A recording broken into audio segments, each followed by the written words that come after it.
الحمد لله نحمده ونستعينه ونستغفره ونؤمن به ونتوكل عليه ونعوذ بالله من شرور أنفسنا ومن سيئات أعمالنا من يهده الله فلا مضل له ومن يضلل فلا هادي له ونشهد أن لا إله إلا الله وحده لا شريك له ونشهد أن سيدنا ونبينا ومولانا محمدا عبده ورسوله أما بعد فأعوذ بالله من الشيطان الرجيم بسم الله الرحمن الرحيم يا بني آدم قد أنزلنا عليكم لباسا يواري سوآتكم وريشا ولباس التقوى ذلك خير وعن أبي هريرة رضي الله عنه قال قال رسول الله صلى الله عليه وسلم صنفان من أهل النار لم أرهما قوم معهم سياط كأذناب البقر يضربون بها الناس ونساء كاسيات عاريات مائلات مميلات لا يدخلن الجنة ولا يجدن ريحها وإن الريح لتوجد من مسيرة كذا وكذا أو كما قال النبي صلی اللہ علیہ وسلم۔ معزز سامعین کرام اور میرے نوجوان دینی بھائیوں، بزرگوں اور دوستوں، جیسا کہ ہم تمام حضرات کو یہ بات معلوم ہے کہ یہ دین اسلام جو ہمیں اللہ نے اپنے نبی جناب محمد رسول اللہ صلی اللہ علیہ وسلم کے صدقے طفیل میں عطا فرمایا ہے، یہ دین اسلام صرف مسجد کی چہار دیواری تک محدود نہیں ہے یا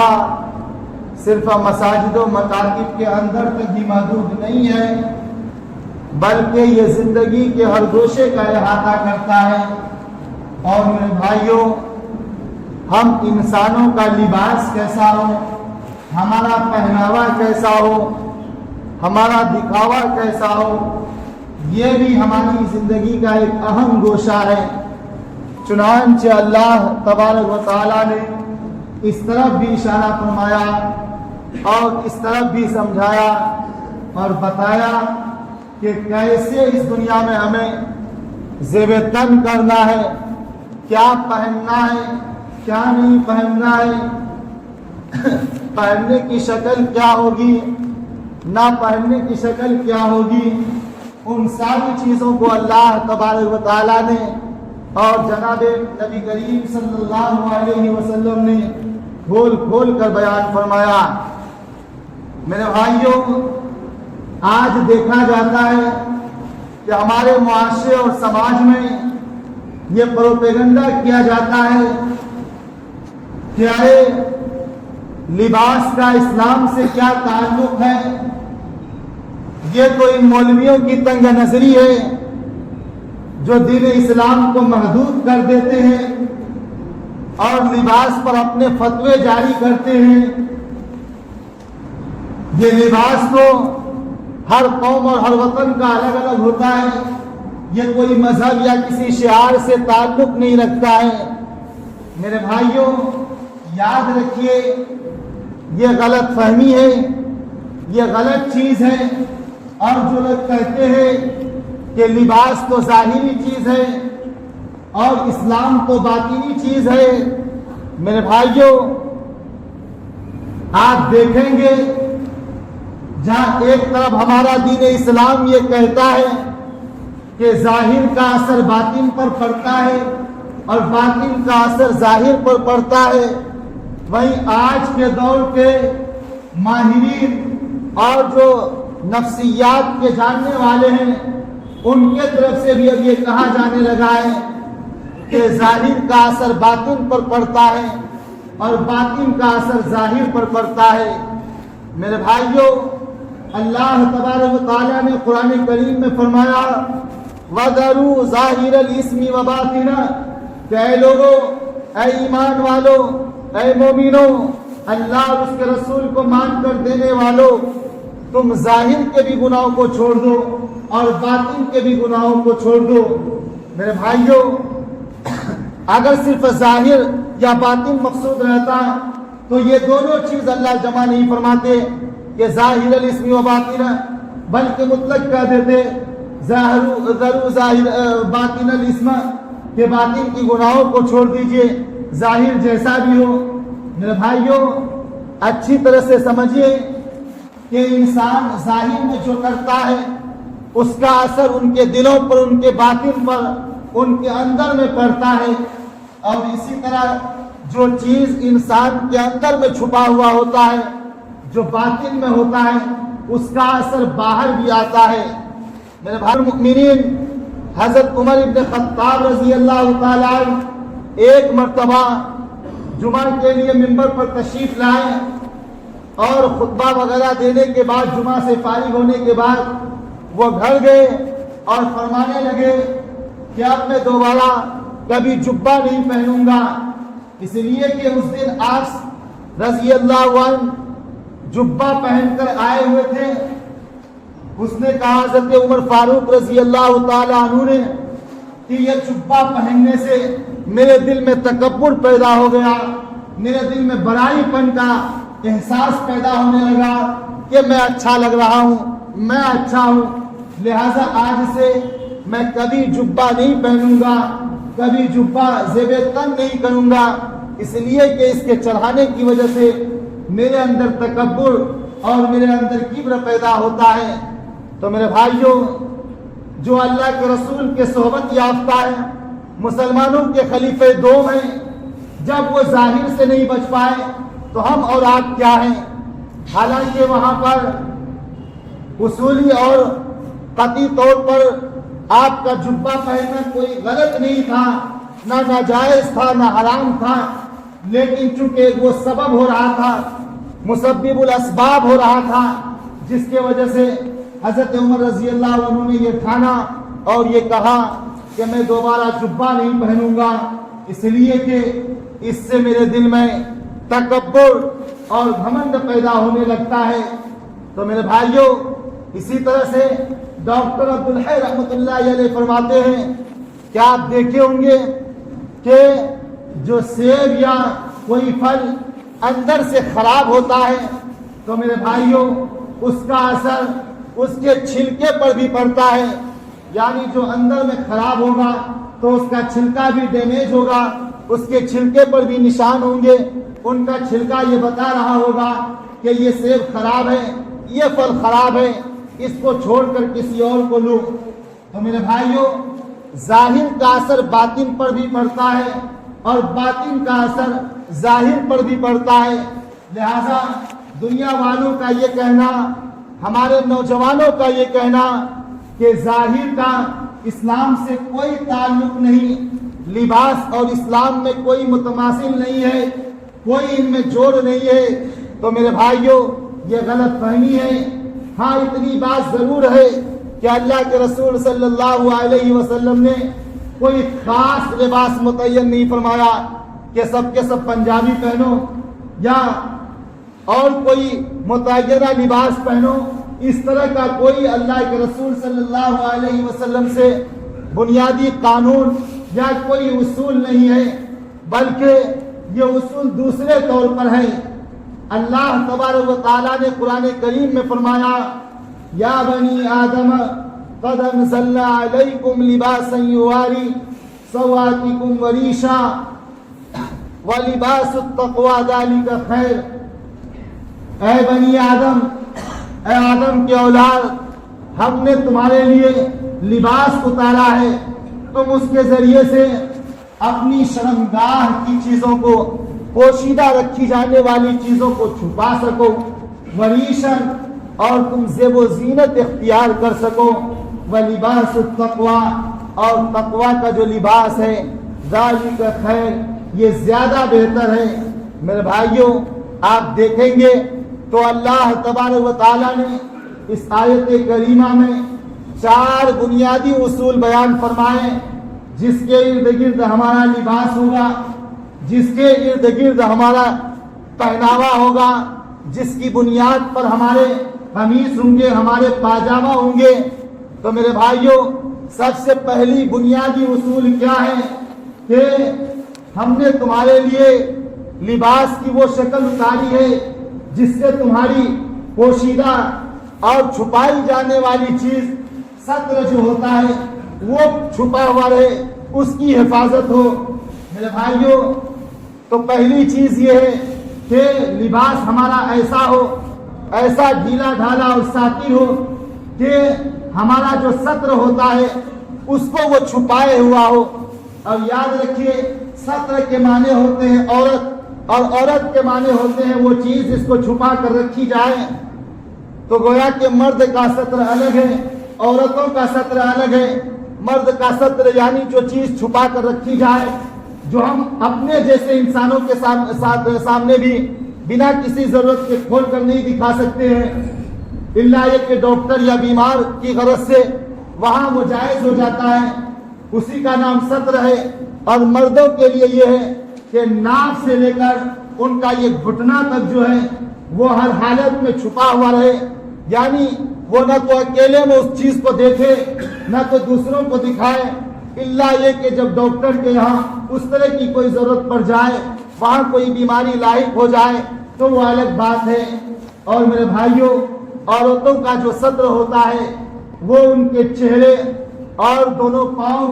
اور اسی طرح کی ہتھیلیوں کو چھوڑ کر ان کا سارا جسم جو ہے وہ ستر ہے، یعنی وہ چھپانے کی چیز ہے۔ تو اس سے معلوم ہوا کہ یہ ستر جو ہے، یہ انسان اگر کوئی ایک مرد ہے تو دوسرے مرد کے سامنے بھی ہمارے لیے یہ جائز اور یہ اچھی بات نہیں ہوتی ہے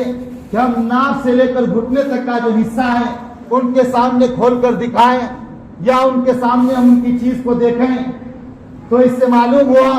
کہ یہ ستر کی ایسی چیز ہے کہ انسان خود بھی اس چیز کو ظاہر نہ کرے،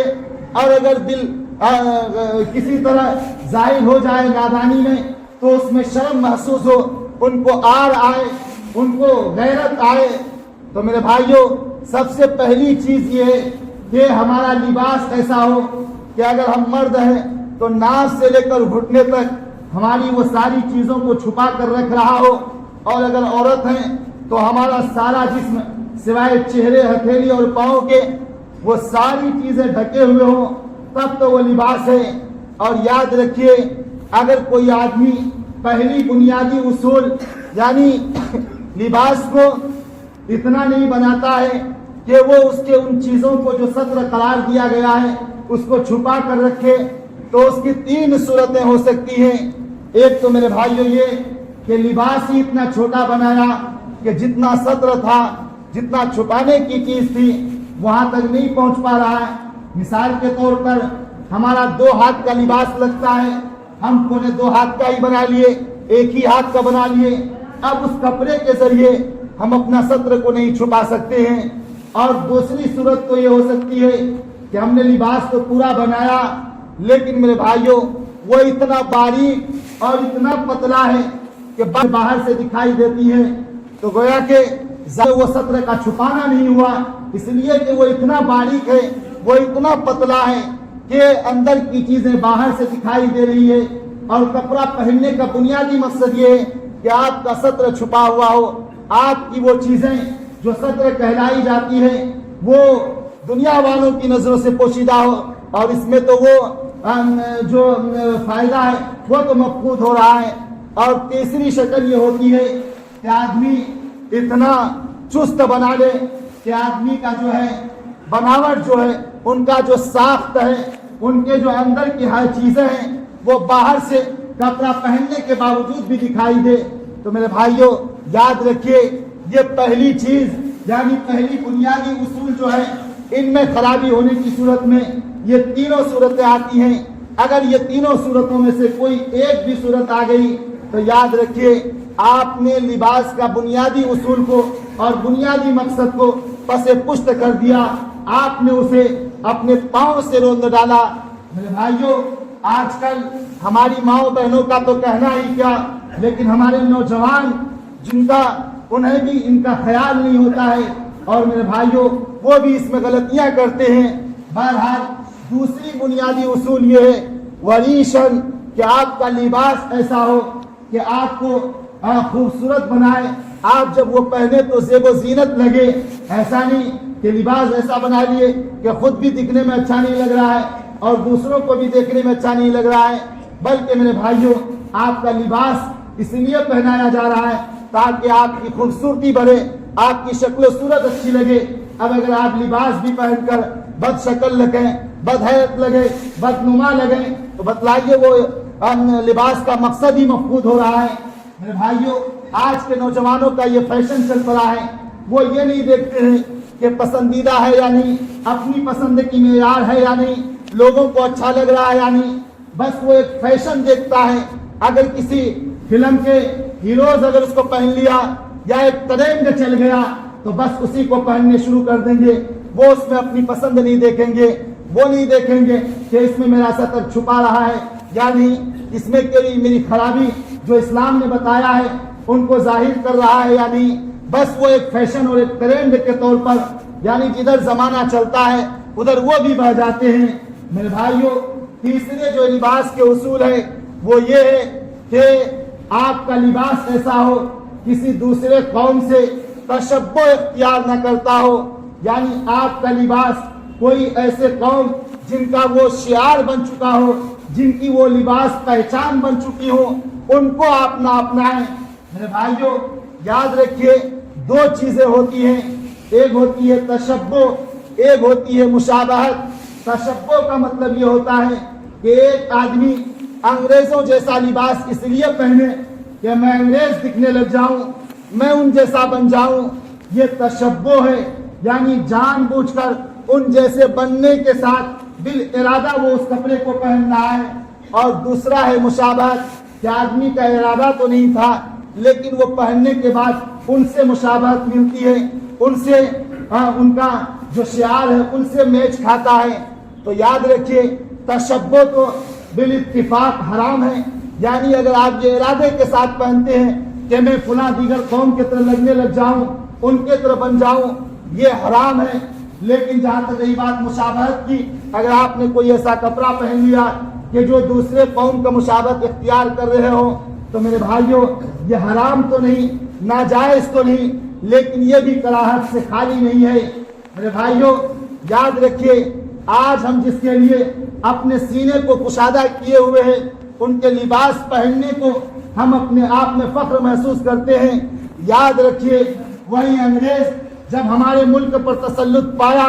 تو میرے بھائیوں اس وقت جو مغل شہنشاہ تھے جن کا حکمرانی تھا،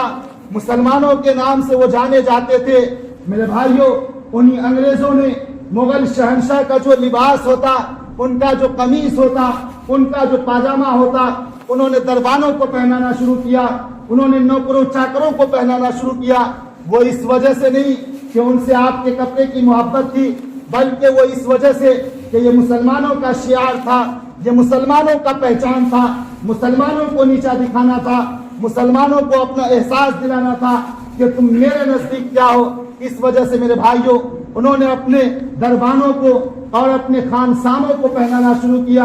لیکن افسوس کی بات ہے کہ آج ہم انہی کے کپڑے پہن کر انہی کے طرز اختیار کر کے دل ہی دل میں خوش رہے ہوتے ہیں۔ یاد رکھیے قرآن 1450 سال پہلے کھول کر کہہ دیا ہے، یاد رکھو اے مسلمانوں، وَلَن تَرْضَىٰ عَنْكَ الْيَهُودُ وَلَا النَّصَارَىٰ حَتَّىٰ تَتَّبِعَ مِلَّتَهُمْ۔ خواہ تم ان کے لباس پہن لو، ان کا پہناوا اختیار کر لو، ان کا کھانا اختیار کر لو، ان کے رسم و رواج کو اپنے میں چلا دو، لیکن یاد رکھو نہ تو یہود کبھی تم سے راضی ہو سکتے ہیں، نہ نصارہ کبھی تم سے راضی ہو سکتے ہیں۔ وہ راضی تو اسی وقت ہوں گے جب کہ تم ان کے دین کی پیروی کرنے لگو، ان کے ملت پر چلنے لگو۔ تو میرے بھائیوں کیا اللہ کا فرمان جھوٹا ہو سکتا ہے؟ ہرگز نہیں، ہرگز نہیں۔ تو بہرحال میرا کہنے کا مطلب یہ ہے کہ اسلام نے کوئی بنیادی شکل و صورت نہیں بتایا ہے لباس کا، لیکن اگر آپ پینٹ پہنتے ہیں تو کوئی شرم کی بات نہیں یا کوئی اس کو اتارنے کی ضرورت نہیں، لیکن بنیادی جو 4 اصول ہیں اس کو آپ ملحوظ رکھیے۔ نمبر 1، آپ کا پینٹ، آپ کا پاجامہ اتنا ہو کہ وہ آپ کے لباس کو چھپائے، آپ کے سطر کو چھپائے۔ میرے بھائیوں، میں بتانے سے قاصر ہوں کہ پچھلے جمعہ ہم سے ایک نوجوان نے کہا کہ حضرت آپ لباس کے بارے میں تھوڑا بیان کر دیجئے گا کہ جب ہمارے نوجوان آتے ہیں اور جب وہ رکوع اور سجدے کی حالت میں جاتے ہیں تو اس وقت انسان کا ذہن ایسی جگہ پر پڑتا ہے کہ اللہ معاف کرے۔ میرے بھائیوں، ہمیں اس کا خیال رکھنا ہوگا کہ کیا ہمارا پینٹ، ہمارا قمیص جب ہم سجدے میں جاتے ہیں کہیں ایسا تو نہیں کہ پورے پیچھے میرا سطر کھلا ہوا ہے جس سے لوگوں کو گھن آتا ہے، لوگوں کو اس سے ہم سے بدبو محسوس ہوتا ہے، ہم سے وہ دور بھاگنے کی کوشش کرتے ہیں۔ تو میرے بھائیوں، آپ کوئی بھی لباس پہنیں، آپ کا لباس ساتر ہو، یعنی آپ کے پورے جو سطر ہے اس کو چھپانے والا ہو۔ اسی طرح آپ کا لباس اتنا باریک نہ ہو کہ اندر کی چیزیں باہر سے دکھ رہی ہو، یا آپ کا لباس اتنا چست نہیں ہو کہ آپ کے اندر کی بناوٹ باہر سے دکھ رہا ہو۔ اور میرے بھائیوں، چوتھی چیز یہ ہے کہ کسی دوسرے قوم کے لباس اور ناجائز قوم کا ہم بالارادے کے ساتھ اس کو اختیار نہ کریں۔ ہم اللہ تبارک و تعالیٰ سے دعا کرتے ہیں کہ اللہ تبارک و تعالیٰ ہمیں سمجھنے اور اس پر عمل کی توفیق عطا فرمائے۔